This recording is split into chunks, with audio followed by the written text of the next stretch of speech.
उत्तानपाद की दो पत्नियां थी, सुनीति और सुरुचि। जीवन में आवश्यकता इन दोनों की है, सुनीति की भी और सुरुचि की भी।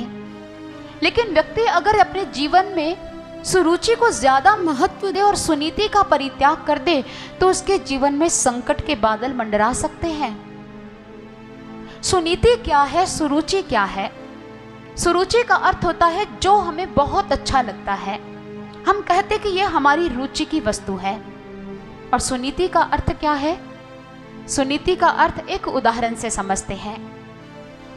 जैसे एक बार एक राजा था, उसके राज्य में वर्षा नहीं हो रही थी और प्रजा बार बार राजा के समक्ष गुहार कर रही थी कि आप कुछ ऐसा करवाएं कि वर्षा हो जाए। अनेकों प्रयास किए लेकिन वर्षा नहीं हो पा रही थी। एक दिन राजा ने दो ज्योतिषियों को अपने दरबार में बुलाया और कहा कि आप पंचांग देखकर ग्रह नक्षत्र का हिसाब किताब लगाकर मुझे यह बताओ आखिर हमारे राज्य में वर्षा कब होगी। पहले ज्योतिषी ने कहा कि राजन, आज से 2 दिन बाद ठीक दोपहर के 12 बजे वर्षा हो जाएगी। राजा ये बात सुनकर बहुत प्रसन्न हुआ। उसने दूसरे ज्योतिषी से पूछा, तुम्हारा पंचांग क्या कहता है, तुम्हारा ज्ञान क्या बताता है? उसने भी हिसाब किताब लगाया और उसने कहा कि राजन, आज के ठीक 2 दिन बाद 12:10 पर वर्षा हो जाएगी। राजा ने कहा ठीक है। 2 दिन बाद जैसे दोपहर हुई, सभी का ध्यान घड़ी पर है, सब देख रहे हैं वर्षा कब होती है। और जैसे देखा जब वर्षा हुई तब 12:10 थे। मूसलाधार वर्षा हुई, प्रजा प्रसन्न है, लोग झूम रहे हैं, नाच रहे हैं और राजा की प्रसन्नता का भी ठिकाना नहीं है। और राजा ने कहा था कि हे ज्योतिषियों, अगर तुम्हारी भविष्यवाणी सत्य सिद्ध होती है तो तुम्हें माला माल कर दूंगा, अगर झूठी सिद्ध होती है तो मृत्यु दंड मिलेगा। और ज्योतिषी जानते थे कि हमारी भविष्यवाणी सत्य है। लेकिन जब वर्षा 12:10 पर हुई तो राजा ने उस ज्योतिषी को बुलाया कि तुमने जो सही समय बताया था उसी समय पर वर्षा हुई, तुमने मुझे प्रसन्न कर दिया है, तुम जो चाहते हो मुझसे मांग सकते हो। लेकिन दूसरे ज्योतिषी से कहा, तुम तो कह रहे थे कि वर्षा 12 बजे होगी, लेकिन वर्षा 12:10 पर हुई है, तुम्हारा वचन सत्य सिद्ध नहीं हुआ, इसलिए तुम्हें मृत्यु दंड मिलेगा। दूसरे ज्योतिषी ने कहा, नहीं महाराज, ऐसा घोर अनर्थ मत करो। उनका क्यों? इन ज्योतिषी जी ने जो बताया था इनकी बात सत्य है, पंचांग यही बता रहा था, तुम्हारा पंचांग भी यही बोल रहा था। जी राजन, मेरा पंचांग भी यही कह रहा था, तो फिर तुमने मुझे 12:10 समय कैसे बता दिया? उनका राजन, मैंने थोड़ा नीति से काम ले लिया। वर्षा तो 12 बजे होनी थी और मैंने सोचा वर्षा को ऊपर से नीचे आने में भी 10 मिनट लग जाएंगे, इसलिए मैंने वो साथ में जोड़ दिए। इसे कहते हैं नीति। नीति का भाव है वह विवेक युक्त चतुराई जो कार्य की सफलता के लिए इस्तेमाल की जाए। इसलिए कहते हैं कि नीति का भी उतना महत्व है, सिर्फ रुचि को मत देखो। लेकिन उत्तानपाद के जीवन की विडंबना यह थी कि उसका सारा ध्यान अपनी पत्नी सुरुचि में रह गया और सुनीति की ओर उसने ध्यान नहीं दिया। सुनीति के पुत्र का नाम ध्रुव था और सुरुचि के पुत्र का नाम उत्तम था। अपनी पत्नी सुरुचि को समय देने की वजह से उत्तम को पिता का प्यार प्राप्त करने का अवसर मिलता। और ध्रुव जब अपने पिता के समीप भी जाता तो माँ सुरुचि उसे अपने पिता की गोद में बैठने भी ना देती। हर रोज प्रयास करता आज पिता के अंक में अध्यासीन होकर बाल सुलभ चेष्टाओं के द्वारा पिता को प्रसन्न करूंगा, लेकिन उसका स्वप्न स्वप्न बनकर ही रह जाता। ध्रुव के हृदय में आज मानो दुखों का मेघ घिर आया था और स्थिति ऐसी थी कि मेघ में आर्द्रता अवशोषित करने की क्षमता ही समाप्त हो गई हो। भाव भरे हृदय के साथ आज ध्रुव अपने कक्ष में अध्यासीन हो ये सोच रहे हैं कि मुझे क्या पिता का प्यार नहीं चाहिए? कि एक नन्हा सा बालक अपने पिता के प्यार के बिना जीवित रह सकता है? आखिर विमाता सुरुचि मुझे अपने पिता की गोद में क्यों नहीं बैठने देती? आज कुछ भी हो जाए मुझे अपने पिता के पास जाना है। स्वयं को धैर्य बंधाते हुए ध्रुव आज अपने पिता के महल में पहुंचा और जैसे उत्तानपाद की अंक में बैठने लगा उसी वक्त माँ सुरुचि ने उसका हाथ पकड़ लिया और झटक कर उसे फर्श पर पटक दिया। पिता की गोद में बैठना चाहता है, राज सिंहासन प्राप्त करना चाहता है, अरे पिता की गोद में बैठना है तो जा, पहले प्रभु की भक्ति कर, उससे वर मांग, मेरी कोख से जन्म ले, फिर जाकर तो अपने पिता की गोद में बैठ पाएगा। और आज ध्रुव को ऐसा लगा एक बछड़ा गौ मां का दूध पीने पहुंचा हो और मालिक के स्वार्थ ने उसे घसीटकर अलग कर दिया हो। ध्रुव रुंधे गले के साथ अपने महल वापस लौट आया। सोचने लगा कब तक पिता के प्यार के बिना जीवन जी पाऊंगा, मैं अपने पिता के बिना नहीं जी सकता। पुनः प्रयास किया और उस समय जैसे पिता की गोद में बैठने लगा वैसी ही दुत्कार मिली। और आज ध्रुव ने कहा, पिताश्री आप माँ को रोकिए ना, माँ को बोलिए ना कि मुझे भी आपका प्यार चाहिए, मैं भी तो आपका पुत्र हूँ। एक पुत्र को पिता से क्यों अलग किया जा रहा है? पिताश्री माँ को बोलिए ये ऐसा मत करें। पिताश्री मैं आपके बिना नहीं जी सकता। आज मेरा मन रूपी भ्रमर पिता रूपी पुष्प की कामना कर रहा है। आज मेरा जीवन रूपी पौधा पिता रूपी जल की मांग कर रहा है। मुझे पिता रूपी जल की अभिप्सा है पिताश्री। मुझे मात्र आप चाहिए, आपका प्यार चाहिए। आपके प्यार के बिना मैं नहीं जी पा रहा हूँ पिताश्री, नहीं जी पा रहा हूँ। पिताश्री जब मैं छोटा था, मैं जिस वस्तु को हाथ लगाता था आप मुझे वही वस्तु दिला देते थे।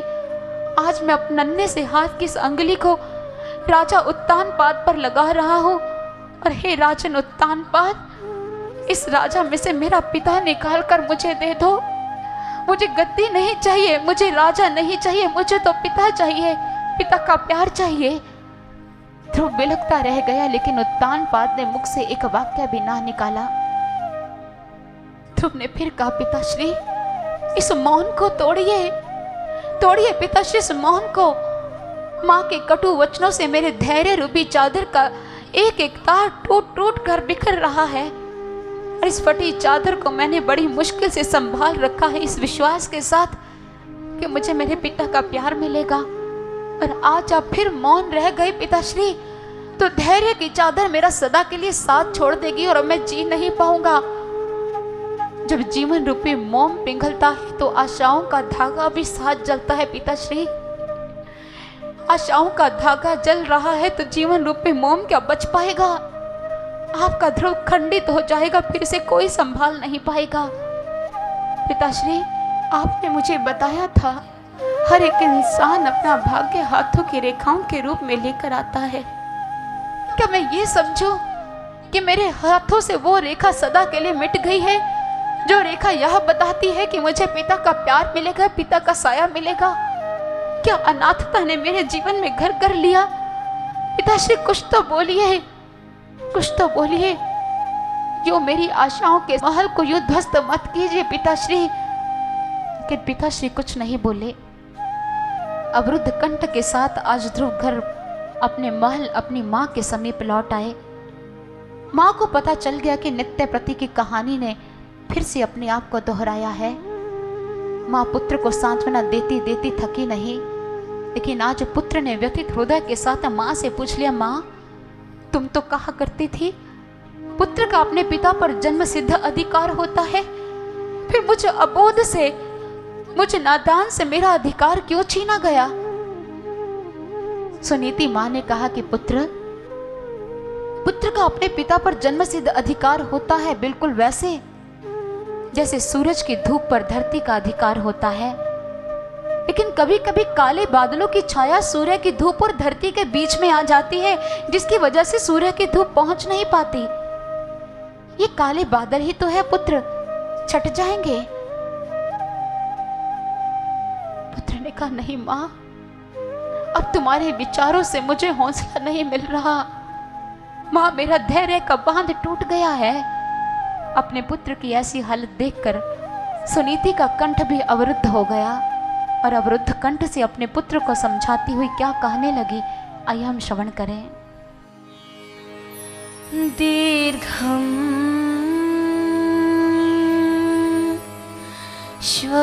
श्वसन्ति ऋजीनस पारम्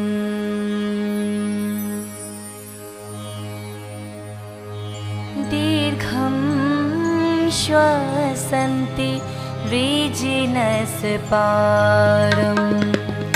दीर्घं श्वसन्ति वृजिनस्पारं पश्यति बालक महाबाला मामङ्गलं तात परेषु मनसा मामङ्गलं तात परेषु मनसा भुक्ते जनो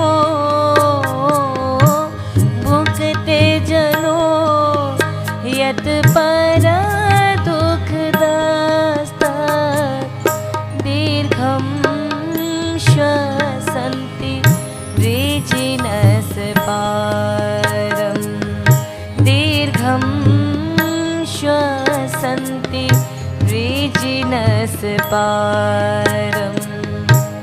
पश्यति बालक महाबाला मामङ्गलं तात परेषु मनसा भुक्ते जनो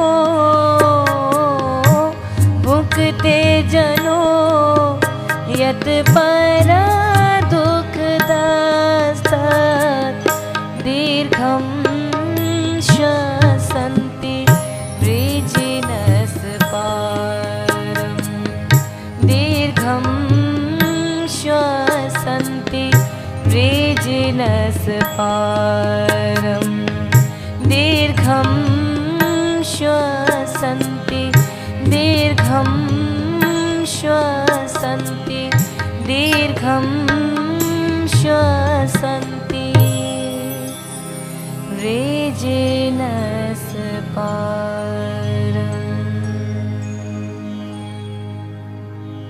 गहरी श्वास लेते हुए सुनीति ने अपने पुत्र को समझाया, बेटा अपने मन को धैर्य बंधा और अपने मन में किसी के प्रति अमंगल की कामना मत कर। जो दूसरों का बुरा सोचता है उसका खुद का ही बुरा हो जाता है। बेटा हर एक इंसान जो सुख और दुख को प्राप्त कर रहा है उसके अपने ही कर्मों का फल है। ये बुरे कर्म छट जाएंगे, एक दिन फिर तुम्हें पिता का प्यार मिलेगा। लेकिन अपने मन में इस प्रकार के कुविचारों को जन्म मत दे। अपने विमाता के प्रति या अपने विमाता के पुत्र उत्तम के प्रति अमंगल की भावना अपने मन में मत रखना पुत्र, क्योंकि ये जीवन के विकास में बाधक तत्व हैं। ऐसी ही शिक्षा माँ सीता ने हनुमान जी को तब दी जब हनुमान माँ सीता के पास आते और कहते, माँ मैं जब पहली बार तुम्हारे पास आया था तो मैं देखता था कि ये राक्षसियां तुम्हें प्रकंपित करती थी। प्रभु श्री राम जी ने राक्षसों को तो दंड दे दिया है, तुम्हारी आज्ञा हो तो इन राक्षसियों को पीस कर रख दूं। माँ सीता ने कहा, नहीं पुत्र नहीं हनुमंत, अपने मन में ऐसे विचारों को जन्म नहीं देना है। ये राक्षसियां अगर मुझे प्रताड़ित करती थी तो अपनी मालिक की आज्ञा से, इनका क्या दोष है पुत्र। अपने मन में अमंगलपूर्ण विचारों को स्थान मत देना पुत्र, ऐसे विचारों को अपने मन से बाहर निकाल। और ऐसी ही शिक्षा आज माँ सुनीति दे रही है और कह रही है कि पुत्र तुम्हें ऐसे विचारों को अपने हृदय में स्थान नहीं देना है। वे माता ठीक ही तो कहती है बेटा, उन्होंने प्रभु की भक्ति करने को कहा है तो तुम प्रभु की भक्ति करो। क्योंकि मैंने सुना है जो सूर्य उदय होता है वो सूर्य अस्त भी होता है, और जब सूर्य अस्त होता है तो तब दुकानों के मकानों के सारे द्वार बंद हो जाते हैं। बिल्कुल इसी तरह जब एक इंसान की किस्मत का सूर्य अस्त होता है उस समय सारे रिश्ते नाते सारे संबंधी साथ छोड़ देते हैं, सारे द्वार बंद हो जाते हैं। लेकिन उस समय एक द्वार खुला होता है, वो द्वार है प्रभु का द्वार, वो द्वार है भगवान का द्वार। इसलिए बेटा तुम भगवान की आराधना करो, भगवान का भजन करो। आज सुनीति अपने पुत्र को आध्यात्मिक विचारों से सुसंपन्न कर रही है, क्योंकि उसका कर्तव्य कर्म ही यही है। वह जानती है कि बिना आध्यात्मिक उन्नति के संतान परिपक्व नहीं हो सकती। और ऐसा कार्य भारत की आर्य माताएं ही कर सकती हैं। याज्ञवल्क्य, दधीची, महर्षि वशिष्ठ जी में जो अद्भुत यौगिक बल था वो किसके कारण था? मां के कारण था। मां के द्वारा दिए गए संस्कारों की वजह से था। नरसिंह मेहता में जो अद्भुत भक्ति बल था वो किसकी वजह से था? मां के द्वारा दिए गए आध्यात्मिक संस्कारों की वजह से ही था। मध्य युग में राजपूत काल में एक से एक योद्धा हुए हैं जिनके तलवार के जौहर आज भी इतिहास में स्वर्ण अक्षरों में मंडित हैं। आखिर इनका आधार क्या था? मां के द्वारा पढ़ाया गया, सिखाया गया बलिदान का पाठ। वैदिक साहित्य में मां को अध्यात्म की पोशिका कहकर संबोधित किया गया है। मां की दूरदृष्टि सांस्कृतिक विरासत की ऊष्मा का अक्षय कोश होती है और वो अपनी नजर भर से संतान को सुसंस्कृत कर सकती है। लेकिन विडंबना की बात है, आज वर्तमान माताएं अपने कर्तव्य कर्म से च्युत होती नजर आ रही हैं। आज जिस प्रकार हिंसा, अनाचार, पापाचार, भ्रष्टाचार, आतंकवादिता अपना रंग दिखा रहे हैं, ऐसे समय में धरती मां अपने प्रभु भक्त और देशभक्त पुत्रों के बिना प्यासी और बेरंग होती जा रही है। ऋषियों की परंपरा और वर्तमान समय इन माताओं की ओर अपेक्षा भरी नजर से देख रहा है, क्योंकि उन्होंने शास्त्रों के द्वारा पढ़ा है, माता तो निर्माता होती है, माता निर्माता भवती। वो तो बच्चे के सोए हुए शैशव को जगाकर उनमें क्रांति का बिगुल बजा देती है। लेकिन ये तुम्हारे पुत्रों का कैसा शैशव काल है कि उन्हें धरती माँ के दर्द का ज्ञान नहीं है। तब तुमने अपने पुत्र भगत सिंह को कौन सा ज्ञान दिया था, कौन से संस्कार दिए थे कि क्रांतिकारी भगत सिंह जब जलियांवाले बाग की घटना को देखता है तो समय जलियांवाले बाग की शहीदों के खून से लथपथ माटी को एक शीशी में भर कर ले आता है। घर पहुंचते ही बहन कहती है, वीर जी इतना समय आप कहाँ थे और क्या कर रहे थे? भगत सिंह की नेत्रों में आंसू और उन्होंने कहा कि बहन, ये देख अपने साथ मैं अपने शहीदों की माटी लेकर आया हूं। मैं अपने जीवन का लक्ष्य चुन रहा था, ये माटी ही मेरे मस्तक का तिलक होगी और ये माटी ही मेरे जीवन का लक्ष्य होगी। क्या तुमने भगत सिंह को उस समय ऐसे संस्कार नहीं दिए थे?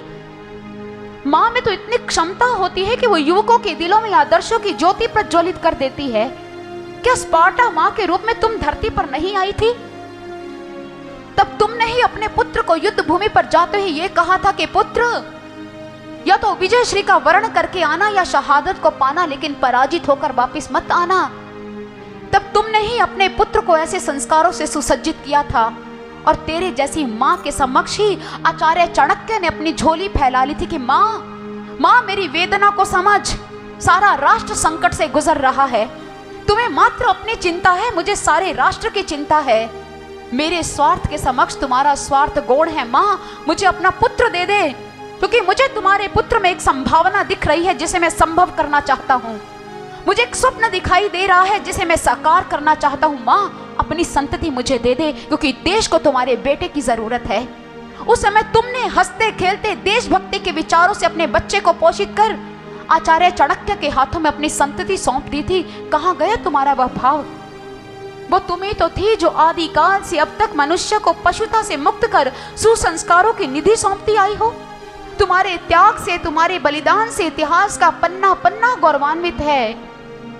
और आज जब राष्ट्र संकट से गुजर रहा है तुम मौन हो। तुम चाहो तो बच्चों की प्रकृति को बदल सकती हो, तुम चाहो तो बच्चों की प्रकृति में ज्वार भाटा ला सकती हो, लेकिन तुम्हारा ये मौन इस समाज के लिए घातक है। माँ, तुम निश्चेतन हो चुकी हो, तुम्हारी चेतना कहाँ खो गई? राम तीर्थ जी कहा करते थे कि इस राष्ट्र की उन्नति मेरी माताओं पर निर्भर है। अगर ये माताएं अपने बच्चे को अच्छे संस्कारों से सुसज्जित कर दे तो देश फिर से स्वर्णिम शिखर छू सकता है। अगर ये माताएं अपने बच्चों को संस्कार देना बंद कर दे तो देश को पतन की गर्त में जाने में समय नहीं लगेगा। और महर्षि अरविंद की मां ने मानव समाज में मातृशक्ति को जगाते हुए यही कहा था, केवल पुत्र को जन्म देना ही मातृत्व नहीं कहलाता, संतान को जन्म देना मातृत्व नहीं कहलाता। संतान का शारीरिक मानसिक विकास के साथ साथ उसका आत्मिक विकास करना ही संपूर्ण मातृत्व कहलाता है, जैसे जीजाबाई और मदालसा ने किया था। और यह कार्य उस मां ने भी किया जो नित्य प्रति अपने बच्चे को सुबह नहला धुलाकर सुंदर वस्त्रों से सुसज्जित कर दोपहर का भोजन हाथ में देकर उसे स्कूल भेजा करती थी। बच्चा नित्य प्रति स्कूल जाया करता, मार्ग में उसे एक क्षुधा से पीड़ित वृद्धा स्त्री मिलती और वो अपने दोपहर का भोजन उस क्षुधा से पीड़ित स्त्री को दे दिया करता। एक दिन वो बच्चा जब स्कूल जा रहा था और जाने के 5 मिनट बाद ही वो घर लौट आया और रोता बिलखता। माँ ने पूछा, पुत्र क्यों, ये रुदन क्यों हो रहा है? उसने कहा, माँ, जो तुम मुझे दोपहर का भोजन दिया करती थी वो मैं मार्ग में मिलने वाली एक वृद्धा स्त्री को खिलाया करता था, लेकिन आज मुझे जाकर पता चला कि वृद्धा स्त्री का प्राणांत हो गया है। क्षुधा से पीड़ित वो अपने शरीर को जीवित नहीं रख पाई, इसलिए मैं व्यथित हो रहा हूँ। माँ ने कहा, बस तुम एक माँ के लिए रो रहे हो? उस जैसी असंख्य स्त्री मृत्यु की बाट जो रही है, जिन्हें खाने पीने को कुछ नहीं मिल रहा, जिनके पास पीने को पानी नहीं, रहने को घर नहीं, ऐसी असंख्य माताएं हैं पुत्र, असंख्य माताएं हैं। अगर तुम कुछ करना चाहते हो तो रुदन मत करो, अपने इस देश के लिए कुछ करो। ये देश जो परतंत्रता की बेड़ियों में जकड़ता चला जा रहा है, इसे गुलामी की बेड़ियों से मुक्त करवाओ। पुत्र, मैं तुम्हारे साथ हूँ और तुम्हारी प्रेरणा स्रोत बनकर तुम्हारे साथ रहूंगी, तुम्हें दुआएं देती रहूंगी। कुछ करना है तो अपने देश के लिए करो, मेरे सामने रुदन मत करो। और माँ ने अपने बच्चे को ऐसे दिव्य संस्कार दिए, ऐसी प्रेरणा दी कि वही बच्चा बड़ा होकर सुभाष चंद्र बोस के नाम से प्रसिद्ध हुआ, जिसने आजाद हिंद फौज की स्थापना कर दी, जिसकी फौज में भर्ती होने का मात्र एक ही नियम था कि वही व्यक्ति मेरी फौज में भर्ती हो सकता है जिसके घर में दूसरा और कोई कमाई करने वाला व्यक्ति है, क्योंकि घर में रहने वाले माता पिता का ध्यान रखना भी बहुत जरूरी है। एक व्यक्ति फौज में भर्ती होने के लिए आया तो सुभाष चंद्र बोस ने पूछा, तुम्हारे घर में और कोई है जो धन कमाने वाला हो? उस अर्जुन सिंह नामक व्यक्ति ने ना में सिर हिला दिया। उसने कहा, जाओ, वापिस जाओ। जन्मदात्री माँ की देखभाल कौन करेगा? उस पिता की देखभाल कौन करेगा जिसके बुढ़ापे का सहारा तुम हो? मन महसूस कर वो पुत्र वापिस चला गया। तीसरे दिन वो पुत्र फिर आ गया। आजाद हिंद फौज के संस्थापक सुभाष चंद्र बोस ने कहा, तुम फिर आ गए? उसने कहा, हाँ। कहते, क्यों? क्योंकि मेरी माँ ने मुझे भेजा है। क्या तुमने माँ को मेरी फौज में भर्ती होने के नियमों से अवगत नहीं करवाया? करवाया था। मेरी माँ ने कहा, आज से तुम तीसरे दिन जाना, वो तुम्हें अपनी फौज में अवश्य भर्ती कर लेगा। और आज तीसरा दिन है, इसलिए मैं आया हूँ। हुआ यूं कि जब मैंने तुम्हारी फौज में भर्ती होने के नियमों के बारे में अपनी माँ को बताया तो उससे दूसरे दिन मेरी माँ ने यह लिखकर कुएं में आत्महत्या कर ली कि मैं नहीं चाहती कि मेरी वजह से मेरा पुत्र अपने देश के लिए कार्य नहीं कर पा रहा है। सिर्फ मेरी वजह से तो मुझे ऐसे जीवन को रखने का कोई अधिकार नहीं है। मैं चाहती हूँ मेरा पुत्र देश के लिए मरे, मात्र मेरे लिए नहीं। ऐसे गुणों की वजह से ही तुम्हारा सम्मान है माँ। तुम दुष्टों का वध करने वाली खड्ग धारिणी काली कहलाती हो। संसार को शोभन बनाने वाली तुम लक्ष्मी हो। सहिष्णुता के गुण से संपन्न होने की वजह से तुझे धरणी कहा गया है। स्निग्धता से पूरित होने की वजह से तुझे जल कहा गया है। परमात्मा का ही रूप होने की वजह से तुझे ज्योति भी कहा गया। पांचों तत्व विशेषताओं के रूप में तुझ में समाहित हैं। तो फिर ये कैसी मदहोशी, ये कैसी निद्रा का आलम माँ, तुम क्यों सो रही हो? हे समाज की आधार स्तंभ माँ, हे वात्सल्य सिंधु माँ, सारा राष्ट्र संकट से गुजर रहा है और तुम्हारी ओर अपेक्षा भरी नजर से देख रहा है। कहाँ गया वो समय जब तुम संकल्प लिया करती थी कि मैं अपने देश को संत सिपाही दूंगी? कहाँ गया वो समय जब समाज की निगाहें तुझ पर टिकी होती थी कि तुम ऐसे संतति को जन्म दोगी जो देश का गौरव बनेगा? कहाँ गया तुम्हारा वो माटी प्रेम? कहाँ छिप गया तुम्हारा वो देश प्रेम? माँ, तुम अपनी संतति को जन्म देने से पूर्व सुसंस्कृत क्यों नहीं करती हो? या संतति की गोद में आने पर भी तुम उसमें संस्कार क्यों नहीं भरती हो? माँ, तुम सोई रही तो इस राष्ट्र पर संकट के बादल मंडराते रहेंगे। तुम नहीं जानती कि इन भक्षक नेताओं के हाथों में प्रजा त्राही त्राही कर रही है। अगर तू अपने बच्चे को सुसंस्कृत करना शुरू कर दे माँ, इस देश को एक सच्चा नेता मिल सकता है, इस देश को एक सच्चा सेवक मिल सकता है। सिर्फ तुम्हारे संस्कार देने की देरी है। और अगर तुमने अपनी संतति को, अपनी संतान को सुसंस्कृत करना शुरू कर दिया तो ये धरती, ये आकाश एक ही शब्द से गुंजायमान होगा। वो शब्द होगा माँ। ओ माँ, हमें इंतजार है, तू फसल नहीं उगाएगी, अपनी नई संतति को संस्कारों से नहलाएगी। मदालसा का रूप धर तू लोरी फिर सुनाएगी, अपने ध्रुव प्रहलाद को भक्ति की राह दिखाएगी। विदुला का रूप धर उत्थान तू ही कर सकती है, शुष्क हुई इस धरा में जल तू ही तो भर सकती है। याद कर बन लक्ष्मी बाई तूने धरा को खूह से सींचा था, काट फिरंगियों के मस्तक को हाथों में उनको भींचा था। वीर शिवा जैसे लालों की तू ही जन्मदात्री थी, दुष्टों के दमन हेतु तू बनी काल रात्रि थी। आज सुप्त क्यों है माता ये पूछती दिशाएं हैं, इस धरती के संतों को तुमसे बहुत आशाएं हैं। तुमसे ही ये आशा माँ तू खड़ताल बजाएगी, प्रेम भक्ति के मधुर तराने दुनिया को फिर सुनाएगी। खो चुके उस गौरव को तुमको फिर से पाना है, सोए मानव समाज को तुमको ही जगाना है। तेरे जागने से जन को मिल सकता सच्चा रक्षक है, नहीं तो दुनिया उन हाथों में कहलाता जो भक्षक है। भक्षक लोगों के शासन में धूमिल सब दिशाएं हैं, तू ही जागेगी हे माता, हमें तुमसे बहुत आशाएं हैं, हमें तुमसे बहुत आशाएं हैं। माँ तुम्हारे जागने और तुम्हें जगाने की जरूरत है। माँ तुम्हारी जागृति के पीछे एक महान लक्ष्य छिपा है, वो है अध्यात्म और वैदिक धर्म का पुनरुत्थान। तो जिस पथ का निर्माण करेगी वो पथ सुगम भी होगा और अध्यात्म से सुसज्जित भी होगा। पाश्चात्य देशों को अपने कल कारखानों पर गर्व हो सकता है, पाश्चात्य देशों को अपने एटम बम, अपने हाइड्रोजन बम, अपने लिक्विड बम पर गर्व हो सकता है, लेकिन सुसंस्कृत मानव बनाने की आध्यात्मिक विज्ञान शालाएं अगर किसी देश में है तो वो देश मात्र भारत देश ही है। भारत देश में अभिमन्यु, प्रहलाद, ध्रुव जैसे नर निर्माण के अमोघ रचनात्मक कार्य होने के बावजूद भी आज हमारी माताएं निष्क्रिय हैं, अपने कर्तव्य कर्म से च्युत होती नजर आ रही हैं। इसलिए ऐसी माताओं से मेरी करबद्ध प्रार्थना है, बन कौशल्या आज देश को फिर से राम महान दो और सुनैना बनकर फिर से सीता सी संतान दो। वीर जननी हो तुम संताने अर्जुन भीम समान दो। भारत माता मांग रही है वापिस इसकी शान दो, भारत माता मांग रही है वापिस इसकी शान दो। तुम भारत माँ को इसकी शान वापिस कर सकती हो, इसका खोया हुआ गौरव लौटा सकती हो, लेकिन अपने कर्तव्य कर्म से परिचित होकर और कर्तव्य कर्म को अपने जीवन में फिर से क्रियान्वित करके। आज ध्रुव की माँ सुनीति अपने कर्तव्य कर्म से भली भांति परिचित है, इसलिए आज अपने बच्चे के अंदर अध्यात्म के संस्कार भर रही है, उन्हें प्रभु प्रेम की ओर प्रेरित कर रही है। उन्होंने कहा जा ध्रुव जा, अपने प्रभु को प्राप्त कर, वो सबका सहारा है, वो तेरा भी सहारा बनेगा, वो सबका रक्षक है, तेरी भी रक्षा करेगा। जा पुत्र, तुम्हारा लक्ष्य तुम्हारी बाट जो रहा है। अपनी माँ से ऐसी दिव्य प्रेरणा प्राप्त कर ध्रुव आज अपने प्रभु को प्राप्त करने के लिए अपने घर से वन की ओर चल पड़ा। ध्रुव के मन में तरह तरह के विचार चल रहे हैं, मैं अपने प्रभु को क्या प्राप्त कर पाऊंगा, क्या प्रभु मुझे मिल पाएंगे, लेकिन मुझे अपने प्रभु को प्राप्त तो करना ही है। अब मैं दृढ़ संकल्प ले चुका हूँ और ध्रुव इसी संकल्प के साथ आगे बढ़ रहा है।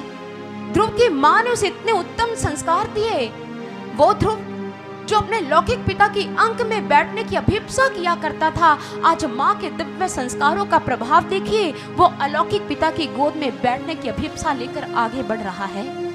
ध्रुव के पग कंटकाकीर्ण हो चुके हैं क्योंकि मार्ग कंटकपूर्ण है, बढ़ता चला जा रहा है अपने प्रभु को पाने की अभिप्सा में। कभी प्रभु की गोद मिले तो अपने मन की भावनाओं को पूर्ण रूप दे पाऊं। जहाँ उसके पांव कांटों से छलनी है वहाँ कहाँ कहाँ लहू की धाराएं नहीं फूट रही। अगर पांव से लहू की धाराएं फूट रही हैं तो आंखों से अश्रु की धाराएं फूट रही हैं। और रोता बिलखता बालक बार बार कह रहा है कि प्रभु मैं नहीं जानता कि तुम कहाँ रहते हो, मैं नहीं जानता कि तुम्हें किस मार्ग पर चलकर प्राप्त किया जा सकता है, लेकिन मैं तुझे पाना अवश्य चाहता हूँ प्रभु, मुझे मिलो। मैं हूँ नन्हा बालक जो माँ की बाट जो रहा, बाधाओं से युक्त गगन में व्यथा अपनी कह रहा। मेरे उच्छ्वास मिलन की आकांक्षा को व्यक्त कर रहे, झरते मेरे दृग बिंदु व्यथा अपनी कह रहे। मैं अनाथ अबोध बालक हूँ, मार्ग से अनजान, कर्म कालिमा से पूरी दिशा में राह दिखा भगवान, राह दिखा भगवान। मेरा मार्गदर्शन करो प्रभु, मैं भटक कर तुम्हारे पास आया हूँ, मेरा तुम्हारे अलावा अब कोई और आश्रय नहीं है प्रभु। जब सारे संत तुम्हारे श्री चरणों का आश्रय ग्रहण करते हैं तो मैं अबोध बालक तुम्हारा प्यार क्यों नहीं प्राप्त कर सकता। चारों ओर अंधेरा छाया, कुछ ना सूझे मुझको, भूला भटका एक बालक हो, राह दिखा दे मुझको प्रभु, मुझे मार्ग दिखाओ। पतित पावन नाम सुनकर मैं शरण तेरी चला, सफल कर इस नाम को दाता, अपना मुझे कर लीजिए, अपना मुझे कर लीजिए। रोता बिलखता बालक अपने प्रभु को पल पल एक एक कदम पर पुकार रहा है, उससे आश्रय मांग रहा है। और जब भगवान ने यह देखा कि मेरा नन्हा सा बालक मुझे प्राप्त करने के लिए किस प्रकार अंधकार के साम्राज्य में बढ़ रहा है और मुझे पुकार रहा है, भगवान ने देवर्षि नारद जी को प्रेरणा दी कि देवर्षि जी, वो बालक मुझे प्राप्त करना चाहता है, आप उसके मार्ग में जाएं और उसका गुरु बनकर उसका पथ प्रशस्त करें। देवर्षि नारद जी ने प्रभु की आज्ञा को शिरोधार्य किया और ध्रुव के मार्ग में पहुंच गए। और ध्रुव ने देवर्षि नारद जी को देखा तो ध्रुव ने उनके चरणों में प्रणाम किया। देवर्षि नारद जी ने कहा, अरे बालक ध्रुव, तुम कहाँ निकल आए इस घोर घने जंगल में? अरे छोटी छोटी बातों से पीड़ित नहीं हुआ करते। अरे छोटी उम्र में क्या मान और क्या अपमान। बेटा थोड़ा और आगे बढ़ गए तो मार्ग भूल जाओगे और राजमहल में लौटना भी मुश्किल हो जाएगा। चलो मैं तुम्हें घर छोड़ देता हूँ। ध्रुव ने कहा, नहीं देवर्षि जी, मैं वापस लौटने के लिए तो घर से नहीं चला था। मैं घर से चला था अपने प्रभु को प्राप्त करने के लिए, उनके अंक में बैठने के लिए। मैं वापस नहीं जाऊंगा और मैं प्रभु को प्राप्त करके ही रहूंगा। ध्रुव की बात को सुनकर देवर्षि नारद जी ने कहा, अरे बेटा, परमात्मा को पाना तो बहुत दुर्लभ है, बहुत दुर्लभ। अरे योगी मुनि लंबे समय से समाधि में बैठे रहते हैं ताकि उन्हें हरि की प्राप्ति हो जाए।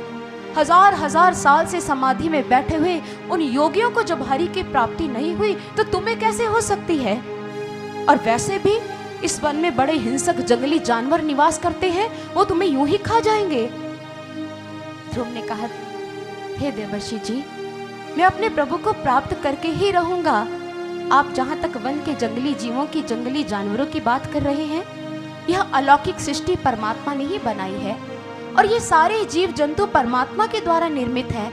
और जब मैं उन्हीं परमात्मा को पाने के लिए आगे बढ़ रहा हूँ तो उनके बनाए हुए जीव मेरा अनिष्ट कर ही कैसे सकते हैं? और दूसरी बात, घर लौटने की बात आप मुझसे मत करना देवर्षि जी। मैंने प्रभु को प्राप्त करने का संकल्प दृढ़ लिया है। और ऐसा संकल्प देखकर देवर्षि नारद जी प्रसन्न हैं। देवर्षि नारद जी पुत्र की परीक्षा ले रहे हैं और ध्रुव की परीक्षा लेकर उन्होंने देखा तो उन्हें पता चल गया कि ध्रुव का संकल्प अत्यंत दृढ़ है, इसे तोड़ा नहीं जा सकता। और सचमुच जब एक इंसान ईश्वर को प्राप्त करने का संकल्प ले ले तो उसके सामने पर्वत भी राई के दाने के समान हो जाता है। जब एक छोटा सा झरना संकल्प ले ले तो चट्टान की छाती फोड़कर बाहर आ जाता है। एक अदना सा बीज अगर वृक्ष बनने का संकल्प धारण कर ले तो अपने ऊपर पड़े हुए मिट्टी के ढेले को हटाने का भी सामर्थ्य रख लेता है। और आज ऐसा ही संकल्प ध्रुव के भीतर है। और ध्रुव के ऐसे संकल्प को देखकर देवर्षि नारद जी प्रसन्न है। इत्तदा हृतमा कर्णे भगवान नारदास्तदा प्रीतः प्रत्याह तम बालम सद्वाक्यम अनुकंपया।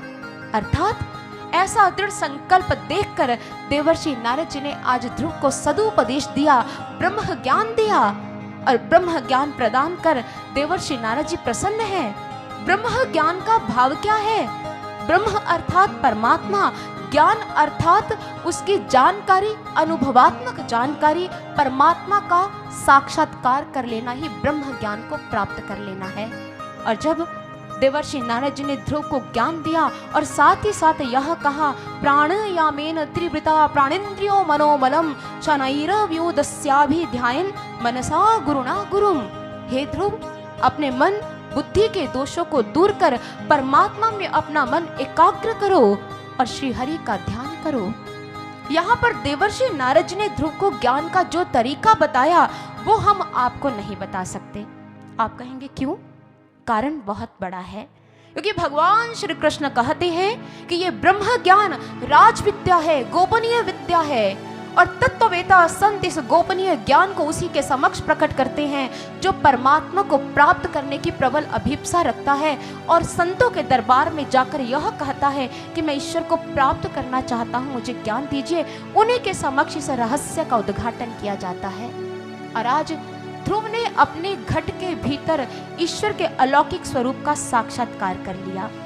यहाँ देवर्षि नारद जी ने अपने नाम को स्वतः परिभाषित कर दिया। नारद जी का अर्थ क्या है? नारं ददाति इति नारदः, अर्थात जो प्रकाश प्रदान करते हैं उन्हें नारद कहा जाता है। अज्ञानता के अंधकार में भटक रहे लोगों को परमात्मा के प्रकाश की ओर उन्मुख कर देना ही यही देवर्षि नारद जी का कर्तव्य है और यही पहचान गुरु की हुआ करती है। गुरु का अर्थ क्या है? जो मानव को रजोबल के साम्राज्य से निकालकर परमात्मा के प्रकाशमय साम्राज्य में ले जाए उसे ही गुरु कहते हैं और हमारे शास्त्र इस बात का प्रमाण देते हैं। गुकारस चंधकारो ही रुकारस तेज उच्यते अज्ञान ग्रास्कं ब्रह्म गुरुरेव न संशय। अर्थात गु का अर्थ क्या है? अंधकार। रु का अर्थ क्या है? प्रकाश। जो अज्ञानता के अंधकार से निकालकर हमें प्रकाश की ओर ले जाए उसे ही गुरु कहते हैं, इसमें कोई भी संशय नहीं है। अर्थात गुरु ही एक जिज्ञासु आत्मा को परमात्मा से जोड़ते हैं। यह गुरु का कर्तव्य है। यही गुरु धारण करने का हमारे जीवन में एक महत्वपूर्ण उद्देश्य है। इस प्रकार आज ध्रुव ने अपने गुरु की कृपा से ईश्वर का साक्षात्कार कर लिया, ईश्वर के दर्शन कर लिए। अनेकों ऐसे भक्त हुए हैं जिन्होंने अपने जीवन में ईश्वर के दर्शन किए। मीराबाई जी ने ईश्वर को देखा, विवेकानंद जी ने ईश्वर के दर्शन किए। महाराष्ट्र के महान संत हुए हैं नामदेव जी, उन्होंने भी ईश्वर के दर्शन किए। हम भी पूजा पाठ करते हैं, हम भी तीर्थ स्थलियों की यात्रा करते हैं, लेकिन यहाँ हमारी जीवन शैली, जीवन पद्धति हमारे समक्ष एक प्रश्न चिन्ह है। हम अगर ईश्वर की पूजा करते हैं, आरती करते हैं या तीर्थ स्थानों की यात्रा करते हैं तो हमें ईश्वर के दर्शन क्यों नहीं हुए? कारण क्या है? एक कवि हमारे मानव समाज की इसी स्थिति को देखता हुआ हमारा मार्गदर्शन करता है। वो कहता है, दो घड़ी मन दुनिया से मोड़ के देख प्यारे दीनानाथ से जोड़ के, मान मिला सम्मान मिला तुझको घर मकान मिला, कैसा भाग्यवान तू जो तुझको ना भगवान मिला। ना धन में है ना वन में है, न पाताल गगन में है, तेरा प्रियतम तेरे पास तेरे ही तो मन में है। दाल रोटी माल मिले ये सबको हर हाल मिले, मीरा से तू जाकर पूछ कैसे गिरिधर गोपाल मिले। ये तो मीराबाई जी बताएंगी कि उनको गिरिधर के, उनको गोपाल के दर्शन कैसे हुए। मीराबाई जी से चलकर पूछना ही पड़ेगा, मीराबाई जी आपको अपने गिरिधर की प्राप्ति कैसे हुई? मीराबाई जी हमारे प्रश्न का उत्तर देती हुई कहती है, सतगुरु मिलया सहसा टूटा, घट पायो परगासी, मोह और माया दोनों नासे, गावही मीरा दासी। मुझे जब गुरु की प्राप्ति हुई मेरे समस्त संशयों का विनाश हो गया और मैंने अपने घट में ही ईश्वर के दर्शन कर लिए, अपने गिरधर का साक्षात्कार कर लिया। मीराबाई जी ने गुरु की कृपा से अपने गिरधर को प्राप्त किया। लेकिन कबीर साहिब जी ने अपने प्रभु को कैसे प्राप्त किया, यह तो कबीर साहिब जी ही बता सकते हैं। कबीर साहिब जी से पूछ लिया जाए। पूछ लेते हैं, कबीर साहिब जी आपको ईश्वर की प्राप्ति कैसे हुई? कबीर साहिब जी ने कहा, प्रीत लगी तुम नाम की पलकी बिसरे नाही, नजर करो अब मेहर की मोही मिले गुसाई। बिरहा सताए हाय अब जीव तड़पे मेरा, तुम देखन को चाओ प्रभु मिले सवेरा। नैना तरसे दरस को पल पलक न लागे, दर्द बंद दीदार का निस्बासर जागे। जो अब के प्रियतम मिले करूँ निमिष न न्यारा, कहा कबीर गुरु पाया मिला प्राण प्यारा। कबीर साहिब जी कहते हैं, जो मुझे गुरु मिला तो मैंने प्राणों से भी प्यारे अपने प्रभु को प्राप्त कर लिया। मैंने ईश्वर के दर्शन अपने घट में ही कर लिए। महाराष्ट्र के संत नामदेव जी जो अपने विठल के, अपने विठोबा के भक्त थे, उनको अपने विठोबा की प्राप्ति कैसे हुई ये तो नामदेव जी ही बताएंगे। नामदेव जी क्या कहते हैं, तीर्थ जाऊं न जल में पैसा, जीव जंत न सताऊंगा, 68 तीर्थ गुरु लखाए, घट ही भीतर नहाऊंगा। मेरे गुरु ने जब समस्त तीर्थ स्थानों के दर्शन भी मुझे घर में करवा दिए। घर अर्थात शरीर रूपी यह घर, जिसे परमात्मा का घर कहा गया। इसके अंदर ही मैंने अपने प्रभु को देखा, इसके अंदर ही मैंने समस्त तीर्थ स्थलियों के दर्शन कर लिए। मैं बाहर क्यों जाऊं, मेरे गुरु ने मुझे घट के भीतर ही वह अलौकिक तत्व प्रदान कर दिया है। जिस किसी ने भी देखा गुरु की कृपा से ही देखा। इसलिए अगर आप भी ईश्वर के दर्शन करना चाहते हो तो तत्ववेता संत की कृपा से, श्रोत्रिय ब्रह्मनिष्ठ गुरु की कृपा से ही अपने घट में कर सकते हो। जिस प्रकार दैहिक विकास के लिए प्राणों की जरूरत होती है, उसी प्रकार आत्मिक विकास के लिए गुरु की जरूरत होती है। लेकिन ऐसे प्राण स्वरूप भवतारणहार गुरु मिलेंगे कहाँ? भगवान शिव गुरु गीता के अंतर्गत माँ पार्वती को कहते हैं, गुरवो बहवः संति शिष्य वित्तापहारकाः तमेकं दुर्लभं मन्ये शिष्य वित्तापहारकम्। अर्थात समाज में ऐसे बहुत से गुरु हैं जो शिष्यों के धन का हरण कर लेते हैं, लेकिन ऐसे गुरु दुर्लभ हैं जो शिष्य के हृदय के संताप का भी हरण कर लेते हैं। हृदय का संताप अर्थात जिज्ञासु आत्मा का अपने परमात्मा से दूर होना, और ये जो दूरी का संताप है इसे ही हृदय का संताप कहा जाता है। सच्चा गुरु इसी संताप को दूर करता है और साधक को, जिज्ञासु आत्मा को परमात्मा को प्राप्त करने की अभिप्सा लिए हुए मानव को ईश्वर के दर्शन करवा देता है। यही गुरु की पहचान है। कबीर साहिब जी शास्त्र सम्मत कसौटी देते हुए हमें कहते हैं, उन्होंने स्पष्ट शब्दों में मानव समाज के समक्ष गुरु की पहचान को रखा। उन्होंने कहा, जगमग ज्योति गगन में झलके झीनी राग सुनावई, मधुर मधुर धुन अनहद बाजई, अमृत की झर लावई। जग में बहुते गुरु कनफूका फांसी लाए बुझावई, कहा कबीर सोई गुर पूरा जो कंतही आन मिलावई।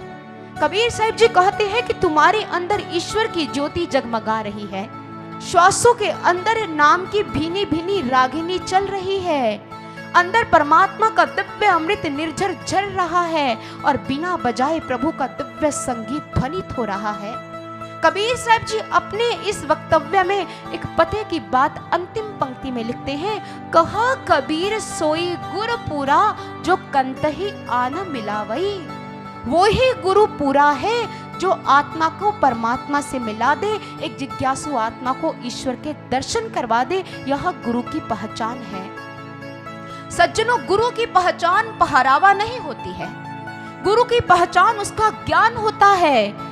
ज्ञान मिलते ही जिज्ञासु आत्मा अपने घट में ईश्वर के दर्शन कर लेती है। और हमारे शास्त्र कहते हैं, अंतस्थ सच्चिदानंद साक्षात्कारं सुसाधयेत यो असावेव गुरु प्रोक्त परो नामोधरा समृता। जो अंदर स्थित सच्चिदानंद परमात्मा का साक्षात्कार करवा दे वो ही पूर्ण गुरु है, बाकी नाम भर के गुरु है, यह हमारे शास्त्र बताते हैं। लेकिन बहुत सारे बाबाओं के शिष्य के जो पांव हैं वो अंगद के पांव की तरह अड़ जाते हैं। आप पूछोगे कैसे? जब उन्हें यह कहा जाता है कि पूर्ण गुरु ज्ञान दीक्षा देते समय तत्क्षण ईश्वर के तत्व स्वरूप का साक्षात्कार करवाते हैं, तो यह कहते हैं वो कि ये कैसे संभव है। माना गुरु ईश्वर के दर्शन करवाता है, लेकिन ज्ञान दीक्षा देते समय ही यह तो बड़ी असंभव सी बात है, क्योंकि कर्म संस्कारों के पहाड़ को काटने में समय लगता है, रोगी मन की दवा दारू करवानी पड़ती है, और इसके अलावा नाम का खूब अभ्यास करना पड़ता है, फिर जाकर ईश्वर के दर्शन होते हैं। भारत देश की 70% जनता इन्हीं विचारों से भ्रमित है कि कहीं कर्म संस्कारों के पहाड़ को काटने में समय लगता है। नहीं सज्जनों, आज आपके अंदर इस बात को मैं ठहरा देना चाहती हूँ कि जब जीवन में गुरु आता है, ज्ञान दीक्षा देते समय तत्क्षण ईश्वर के दर्शन करवाता है। प्रमाण चाहिए? चलिए प्रमाण की बात करते हैं। भगवान श्री कृष्ण ने अर्जुन को युद्ध भूमि में ब्रह्म ज्ञान दिया, और जब ब्रह्म ज्ञान की अर्जुन को प्राप्ति हुई तो उसने अपने घट में ईश्वर के अलौकिक स्वरूप के दर्शन कर लिए।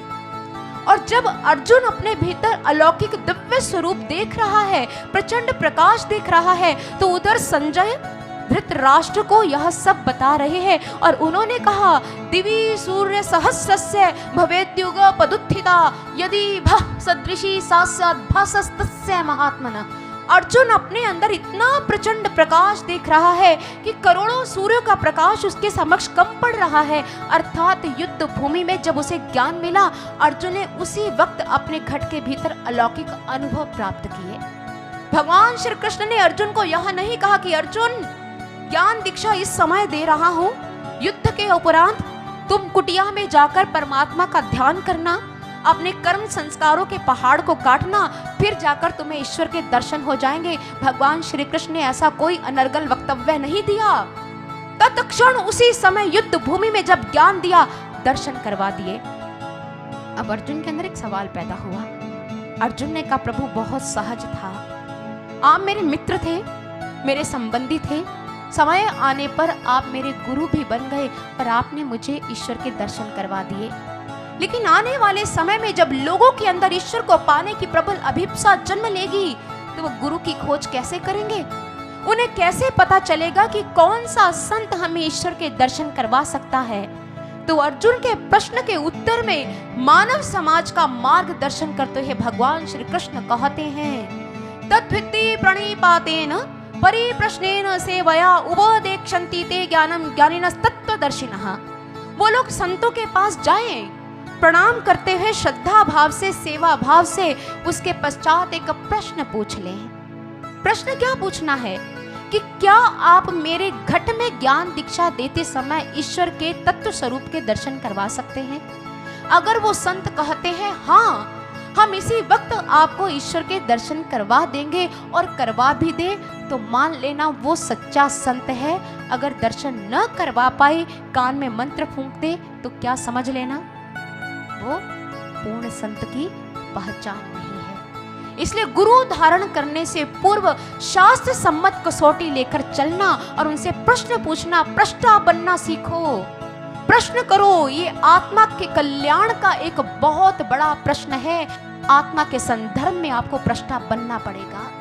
और जहां तक कर्म संस्कारों के पहाड़ को काटने की बात आती है, तो महर्षि वेदव्यास जी भागवत महापुराण के एकादश स्कंद के 26वें अध्याय में श्री कृष्ण उद्धव संवाद के अंतर्गत कहते हैं, यथोपश्रयमानस्य भगवन्तं विभावसुं शीतं भयं तमोप्येति साधु न संसेवतस्तथा निमज्जयोन्मज्जतां घोरे भवाबधौ परमायनं संतो ब्रह्मविदः शान्ता नौरदृढे वापसु मज्जतां अन्नं हि प्राणिनां प्राण आर्तानां शरणं त्वहं धर्मो वित्तं नृणां प्रत्यय संतोर्वाग्बिभ्यतोरणं संतो दिशन्ति चक्षुंषि बहिर्रकः समुत्थितः देवता बांधवः संतः संत आत्मा हमेव च। अर्थात वेदव्यास जी ने कहा कि जब जीवन में गुरु का पदार्पण होता है और जब हम अपने घट में ईश्वर के दर्शन करते हैं तो मनुष्य की जड़ता, अज्ञान, भय सब छट जाते हैं, सब निवृत्त हो जाते हैं।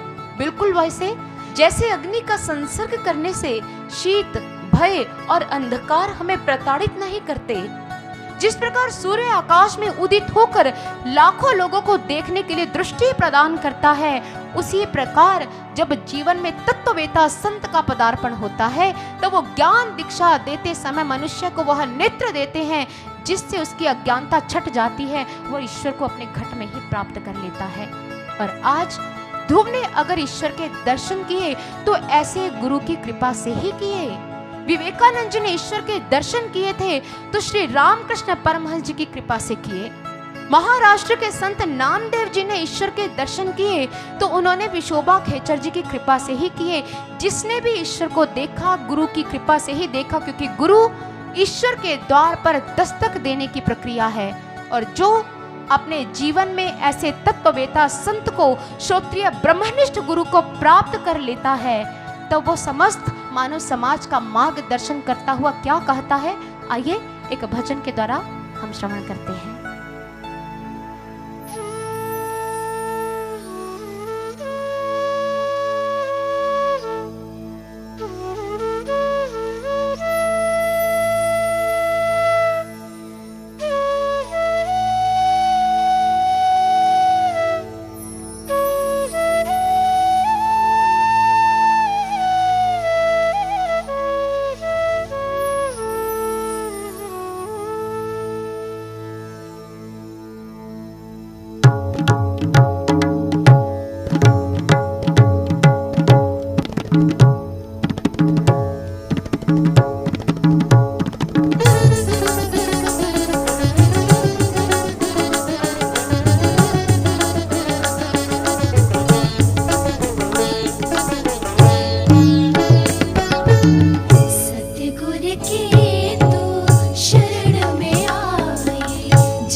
जीवन के है भेद बड़े, अगर सतगुर है तो समझ पड़े। इस जीवन के है भेद बड़े, अगर सतगुर है तो समझ पड़े।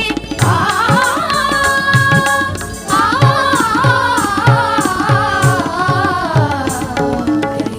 देयर पड़े सर्वस्व से तब मंजिल को तो पाएगा। खुल जाएंगे द्वारे मोती के घट में तू दर्शन पाएगा।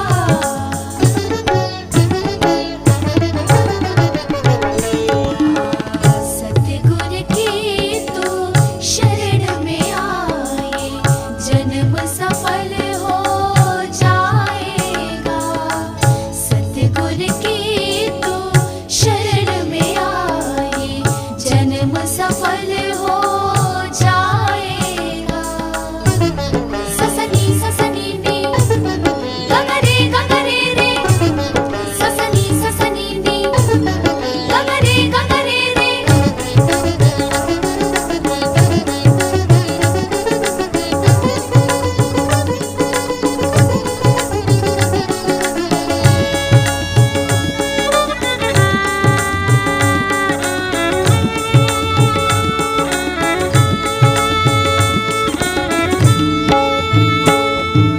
नोम नोम तनन तेरे दीवे, नोम नोम तनन तेरे दीवे।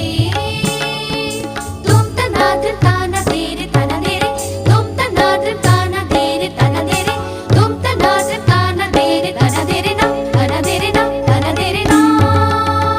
वेद ग्रंथों ने भी है समझाया, बिन गुरु पार ना कोई हो पाया।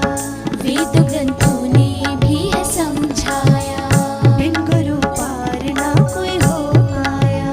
देती संदेश संतों की वाणी, गौर करे छोड़ दे तू नादानी। गपसनी पानी सा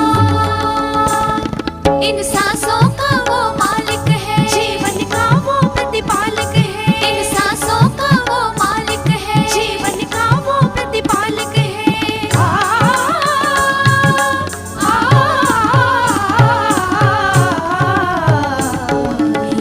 ज्ञान रतन तू सतगुर से तेरा सोना मन हर्षाएगा। खुल जाएंगे द्वारे मोती के घट में तू दर्शन पाएगा।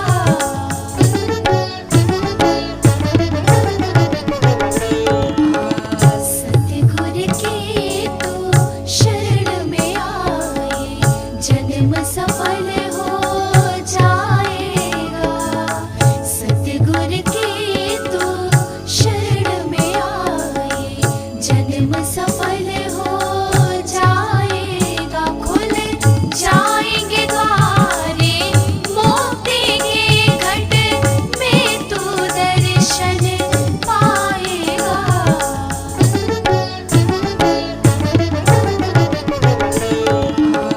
सतगुर की तू शरण में आए, जन्म सफल हो जाएगा। सतगुर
सा सा सा नी नी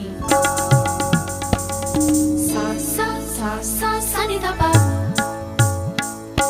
सा सा नी नी नी धा धा गा पा पा पा गा पा गा पा नी नी नी धा धा गा पा पा पा गा गा गा सा गा धा धा गा पा पा पा गा गा गा सा सा सा नी सा पा गा सा सा नी सा सा नी सा सा नी सा सा गा पा धा सा सा धा नी सा गा गा सा पा पा गा सा नी सा नी सा सा नी दा पा गा सा नी दा पा गा सा नी दा पा सा नी दा पा गा सा नी दा पा गा सा नी दा पा सा नी दा पा गा सा नी दा पा गा सा नी दा पा सा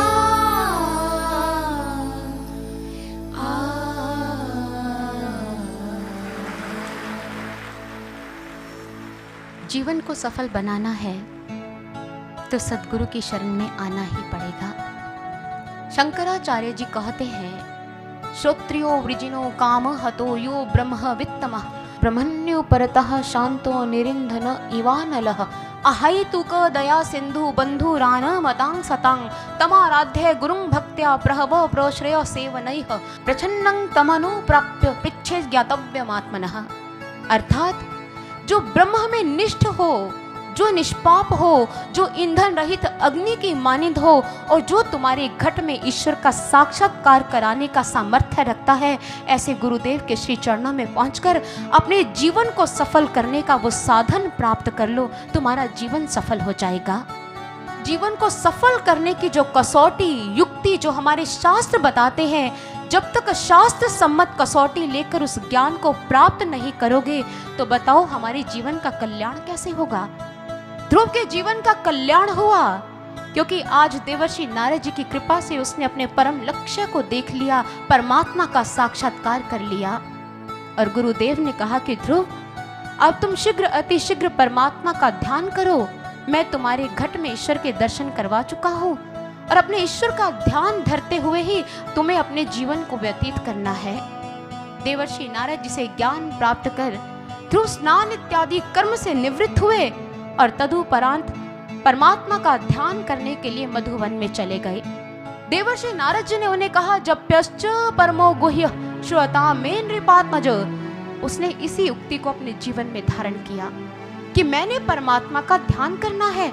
और जब ध्रुव परमात्मा का ध्यान करने के लिए बैठ गए तो उसने अपने घट में ईश्वर का अलौकिक स्वरूप देखा और जैसे ध्रुव के घट में परमात्मा साक्षात प्रकट हुए तो पृथ्वी ध्रुव के भार को सहन नहीं कर पाई। जब ध्रुव ने अपने दाएं पांव पर खड़े होकर तप किया तो सारा भूमंडल दाईं ओर विचलित हो गया। जब ध्रुव ने बाएं पांव पर खड़े होकर तप किया तो समस्त भूमंडल बाईं ओर विचलित हो गया। और जब पांव के अंगूठे पर खड़े होकर तप किया तो सारा भूमंडल विचलित हो गया और दोलायमान हो गया। नदी सागर क्षुब्ध हो गए, पहाड़ों सहित समस्त भूमंडल पर इस प्रकार खलबली मच गई कि ग्रह तारे नक्षत्र टूट टूट कर गिरने लगे। दशों दिशाओं में ध्रुव के तप की वजह से मानो आग लग गई हो और चारों ओर त्राही त्राही हो रही थी। ध्रुव ने जब अपने मन को पूर्ण तौर पर परमात्मा में एकाग्र किया, परमात्मा के साथ अभेद की धारणा को सिद्ध कर लिया, ध्रुव ने अपनी प्राणवायु रोक ली। परमात्मा के साथ अभेद की धारणा सिद्ध करने की वजह से सारी सृष्टि की प्राणवायु रुक गई। जो पक्षी आकाश में जिस जगह पर थे वहीं स्थिर हो गए। जो कार्य कर रहा था उसी जड़ता को प्राप्त हो गया। जो जहां खड़ा था वहीं जड़वत होकर रह गया। देवताओं की प्राणवायु में अवरोधक पैदा हो गया, देवता भी विचलित हो गए। ध्रुव के तप से जब सारी सृष्टि में प्रलय की परिस्थिति पैदा हो गई तो देवता भयभीत हो गए और इसी भयभीत अवस्था में वह स्वयं भगवान के समक्ष पहुंचे। उन्होंने कहा, हे प्रभु, सृष्टि पर प्रलय की स्थिति पैदा हो गई है, ध्रुव को आप इस दुष्कर तप से निवृत्त कीजिए। हमारी प्राणवायु में अवरोध पैदा हो जाने की वजह से हमें असुविधा हो रही है। भगवान ने कहा, क्या आप नहीं जानते, ध्रुव ने मेरे साथ अभेद की धारणा को सिद्ध कर लिया है। ध्रुव ने अपना चित्त मुझ परमात्मा में एकाग्र कर लिया है। सर्वतो मन आकृष्य हृदय भूतेन्द्रियाशयम ध्यायन् भगवतो रूपम न द्राक्षित किंचना परम। और अभेद की धारणा सिद्ध करने के वजह से ही तुम्हारी प्राणवायु रुकी है। और आज भगवान जो कह रहे हैं यह बात वैज्ञानिक भी स्वीकार करते हैं। नेशनल इंस्टीट्यूट ऑफ हेल्थ के मॉलिक्यूलर बायोलॉजिस्ट डीन हैमर ने कहा कि जब एक मानव परमात्मा का ध्यान करता है और परमात्मा का ध्यान जब गहरा हो जाता है, वो गहराई में जब उतर जाता है तो उसका सारे संसार से बाहर से विच्छेदन हो जाता है और परमात्मा के साथ उसकी अभेद की धारणा सिद्ध हो जाती है। ध्यान की गहराई में पहुंचने की देरी है कि मस्तिष्क के सारे लोब्स निष्क्रिय अवस्था को प्राप्त हो जाते हैं और बाहर से संसार से ध्यान छूट जाता है और परमात्मा के साथ वो साधक एकमिक हो जाता है। लेकिन जैसे ही वो साधक ध्यान की गहराई से बाहर आता है, उसके मस्तिष्क के जो लोब्स हैं वो फिर सक्रिय हो जाते हैं और भेद की धारणा का निर्माण करते हैं। उसे फिर स्वयं को यह लगता है कि परमात्मा अलग है, मैं अलग। लेकिन इस समय ध्रुव ने जो अभेद की धारणा सिद्ध कर ली थी और ध्रुव के प्राणवायु के रोक लिए जाने की वजह से सृष्टि की प्राणवायु रुक गई थी। और जब देवताओं ने कहा कि प्रभु इस तरह तो सृष्टि का विनाश हो जाएगा, आप शीघ्र अति शीघ्र ध्रुव को दर्शन दीजिए, आप ध्रुव को दर्शन देंगे ना प्रभु? प्रभु ने कहा नहीं, मैं ध्रुव को दर्शन देने नहीं जाऊंगा। देवताओं ने कहा प्रभु क्यों, आप ध्रुव को दर्शन क्यों नहीं देंगे? प्रभु ने कहा मैंने कहा मैं ध्रुव को दर्शन देने नहीं जाऊंगा, मैं तो ध्रुव के दर्शन करने जाऊंगा। धन्य है वो भक्त जिसके दर्शन करने के लिए परमात्मा भी उद्यत हो रहे हैं। और आज परमात्मा स्वयं मधुवन में पहुंचे अपने भक्त ध्रुव के दर्शन करने के लिए। मधुवन में भगवान वहां पर पहुंच गए और जब प्रभु ने यह देखा ध्रुव तो मेरा ध्यान धर रहा है और मुझे देख नहीं रहा, कब तक मैं ध्रुव के नेत्र उन्मेषित होने की प्रतीक्षा करूंगा? कोई तो योजना बनानी ही होगी। भगवान ने क्या किया? भगवान ने ध्रुव के अंतः जगत से अपने स्वरूप को अंतर्धान कर दिया। और ध्रुव ने जब यह देखा मेरे प्रभु कहाँ चले गए, वो प्रभु कहाँ हैं, और सहसा जैसे ध्रुव ने अपने नेत्र खोले उसी वक्त उसने अपने सामने अपने प्रभु को पाया। जिस प्रभु का ध्यान ध्रुव अपने घट के भीतर कर रहा था, आज वो ही प्रभु चतुर्भुज रूप में ध्रुव के सामने खड़े थे। किरीटिनम कुंडलीनम केयुरवलयान्वितम कौस्तुभ आभरण ग्रीवं पीतकोशेयवाससं। भगवान ने किरीट कुंडल कंकन आदि धारण किए हुए हैं, गले में कौस्तुभ मणि है और इस प्रकार शिवस्स का चिन्ह प्रभु के वक्षस्थल पर दृष्टि गोचर हो रहा है। पीतांबर प्रभु का लहरा रहा है और दिव्य मनोहर छवि इसको देख रहे हैं हमारे नन्हे से भक्त ध्रुव। और ध्रुव ने जैसे अपने प्रभु को देखा तो ध्रुव प्रभु को देखकर प्रसन्न हो रहे हैं, उनके रूप माधुरी का पान कर रहे हैं। जानते हो आज ध्रुव की स्थिति कैसे है? मानो ध्रुव यह कह रहा हो कल पे ना छोड़ साकी तू आज ही पिला दे, छलक ना जाए कल तक ये जाने जिंदगानी। प्रभु तुम्हारी इस रूप माधुरी को मैं देखना चाहता हूँ, बस यूं ही रहना। और इस प्रकार प्रभु की रूप माधुरी का रसपान कर रहे हैं भक्त ध्रुव। वो कुछ कहना चाहते हैं लेकिन कह नहीं पा रहे क्योंकि वाणी साथ नहीं दे रही। प्रभु ने जब यह देखा कि ध्रुव कुछ कहना चाहता है लेकिन वाणी ने साथ देना बंद कर दिया है, तो प्रभु ने क्या किया? कंबु नाप स्पर्श बालम कृपया कपोले। प्रभु ने अपना जो शंख था ध्रुव की गाल के साथ स्पर्श करवा दिया और ध्रुव की वाणी संजीव हो गई। यो अंतः प्रविश्य मम वाचमिमां प्रसुप्तां संजीवत्य अखिल शक्तिधरः स्वधाम्ना। ध्रुव ने आज क्या कहा? हे प्रभु आप तो सोई ही वाणी को सजीव करने वाले हो, आपने फिर से मुझे पुष्ट कर दिया है। प्रभु आप महान हैं, आप सर्वज्ञ हैं, आप भक्तों की कामनाओं को पूर्ण करने वाले हैं। और इस प्रकार ध्रुव को प्रसन्न देखकर प्रभु भी प्रसन्न है। प्रभु ने प्रसन्न मुद्रा में उस नन्हे से भक्त ध्रुव को अपनी अंक में बिठा लिया और ध्रुव आज अपने प्रभु की गोद में है।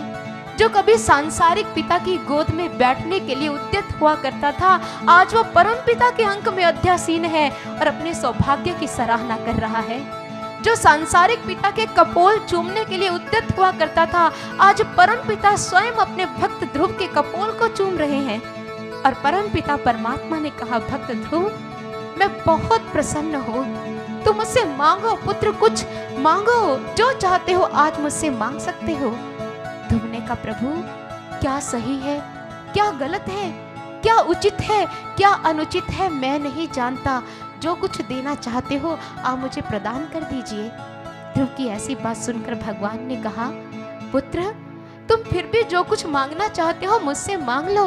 ध्रुव ने कहा प्रभु मैं तो अबोध हूँ, मुझे तो बस आपकी गोद में बैठना था, मैंने बैठ लिया और मुझे अथाह आनंद की प्राप्ति हुई। प्रभु जो कुछ देना चाहते हो आप स्वतः ही प्रदान कर दीजिए। ध्रुव की बात को सुनकर भगवान ने कहा ध्रुव मैं चाहता हूँ कि तुम वापस राज्य लौट जाओ और अपने राज्य का संचालन कार्य संभालो, मैं तुझे राजा बने हुए देखना चाहता हूँ। ध्रुव ने कहा नहीं प्रभु नहीं, मैं राजा नहीं बनना चाहता, अगर मैं राजा बन गया तो आपकी माया से ग्रसित हो जाऊंगा और आपसे दूर हो जाऊंगा। प्रभु मैं राजा नहीं बनना चाहता।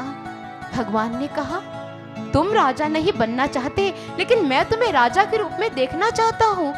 एक नन्हे से बालक को श्रृंगार करवाने में भले ही आनंद की अनुभूति ना हो, लेकिन उस नन्हे से बालक की माँ से पूछो अपने पुत्र का श्रृंगार करने में उसे कितने आनंद की प्राप्ति होती है। मैं तुम्हें राजा के रूप में देखना चाहता हूँ, क्या मेरी इच्छा पूर्ण नहीं करोगे? ध्रुव ने कहा प्रभु तो फिर आपकी माया। प्रभु ने कहा मेरी कृपा से तुम मेरी माया से कभी ग्रसित नहीं हो पाओगे। मेरी अनुकंपा, मेरी कृपा सदैव तुम्हारे ऊपर वर्षित होती रहेगी। जाओ ध्रुव, लौट जाओ, अपने घर चले जाओ। और इस प्रकार अपने प्रभु की आज्ञा का पालन करने के लिए उद्यत हुआ ध्रुव आज वन से अपने राजमहल की ओर चल पड़ा। और उधर देवर्षि नारद जी के माध्यम से जब उत्तानपाद को यह पता चला कि मेरे नन्हे से बालक ध्रुव ने ईश्वर के दर्शन कर लिए हैं, उस ब्रह्म ज्ञान को प्राप्त कर लिया है जो अत्यंत दुर्लभ ज्ञान है, और अपने श्री हरि के दर्शन कर वो वापस लौट रहा है, तो उत्तानपाद अत्यंत प्रसन्न हुए। उसने कहा मेरे बालक ने ईश्वर के दर्शन कर लिए, मेरा बालक वापस आ रहा है। कर्मचारियों को बुलाया, जाओ जाओ मेरे ध्रुव का स्वागत करो, सारे राज दरबार को सजा दो, राजमार्ग को सजा दो, जगह जगह बंधनवार तोरण द्वार लगा दो, गुलाब और केवड़ा जल से सारे पथ का सिंचन करवाया जाए। ब्राह्मण समाज को कहो कि स्वस्ति वाचन हेतु राजधानी के मुख्य द्वार पर पहुंच जाए, और रानियों को आज्ञा दो शीघ्र राजमार्ग की ओर चल पड़े, ताकि हम अपने ध्रुव का स्वागत कर पाए। और आज उत्तानपाद अपने पुत्र के स्वागत के लिए इतना उत्सुक हो रहे हैं कि अनेकों सैनिकों के साथ, मंत्री परिषद के साथ, ब्राह्मण समाज के साथ अपने पुत्र के स्वागत के लिए राजधानी के द्वार की ओर बढ़ चले। और उधर से ध्रुव जैसे ही राजधानी के मुख्य द्वार में प्रविष्ट हुए तो ध्रुव का स्वागत किया गया। और इधर मांगलिक वाद्य यंत्र बज रहे हैं, शहनाई वादन हो रहा है, सभी ध्रुव की जय जयकार कर रहे हैं। कहीं अक्षत, कहीं दुर्वा, कहीं चावल, कहीं पर गुलाब और कहीं पर होली के रंगों के साथ मानो ध्रुव का स्वागत किया गया। और ध्रुव ने जैसे अपने पिता उत्तानपाद को अपने सामने देखा तो शीघ्र उनके चरणों में नमन अर्पित किया, और उत्तानपाद ने उसे अपने गले से लगा लिया। ध्रुव ने तदुपरांत अपने विमाता सुरुचि के चरणों में नमन किया तो माँ की आंखों से अश्रु की धारा फूटने लगी। जिस बालक को कभी मैं पिता की गोद में बैठने नहीं देती थी, उस बालक के मन में मेरे प्रति लेश मात्र भी कटु भाव नहीं है। और आते ही अपनी माँ सुनीति से पूर्व उसने मुझे प्रणाम किया। और इस सुनीति माँ ने जब इस दृश्य का वीक्षण किया तो वो अपने आप में धन्य अनुभव कर रही थी। पुत्रवती जुबती जग सोई, रघुपति भगत जासु सुत होई। और आज वो अपने आप को पुत्रवती अनुभव कर रही है, क्योंकि उसके नन्हे से बालक ने परमात्मा को प्राप्त किया और दिव्य संस्कारों की पूर्ण फसल लेकर आज अपनी राजधानी, अपने राजमहल में लौट कर आया है। और इस प्रकार उसने अपनी माँ सुनीति को भी नमन किया। ध्रुव के स्वागत के लिए एक विशाल शोभा यात्रा का आयोजन किया गया। ध्रुव एक हथनी पर सवार हुए। ध्रुव ने अपने भाई उत्तम को भी अपने साथ हथनी पर बिठा लिया। सभी ध्रुव को देखकर प्रसन्न है। और इस प्रकार ध्रुव धीरे धीरे कर बड़ा होने लगा। जब वो बड़ा हुआ उसके पश्चात उसने अपने राज्य का संचालन कार्य भी किया। उसका विवाह भ्रमी के साथ हुआ। अपने भगवान के आदेशों पर चलता हुआ ध्रुव अपनी प्रजा का पुत्रवत पालन पोषण कर रहा था और साथ ही साथ अपने परमात्मा की भक्ति कर रहा था।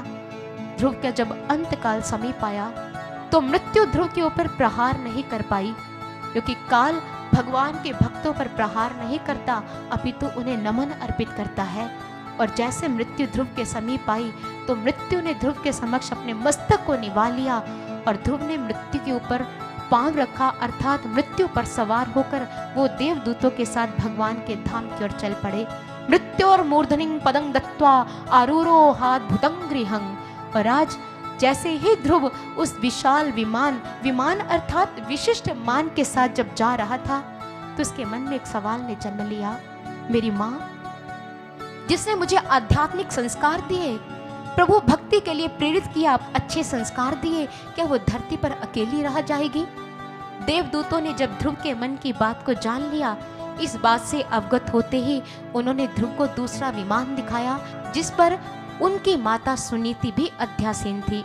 इति व्यवसितं तस्य व्यवसाय सुरोत्तमौ दर्शयामास तुर्देवी पुरो यानेन गच्छतिम। दूसरे विमान पर ध्रुव ने अपनी माँ को देखा तो ध्रुव अत्यंत प्रसन्न हुआ। धन्य है वो भक्त जो स्वयं परमात्मा को प्राप्त कर अपने कल्याण का मार्ग तो प्रशस्त करते ही करते हैं, साथ में संसार में अपने को प्रेरित करने वाली अपनी माताओं का, अपने पिता का, अपने संबंधियों का भी उद्धार करते हैं।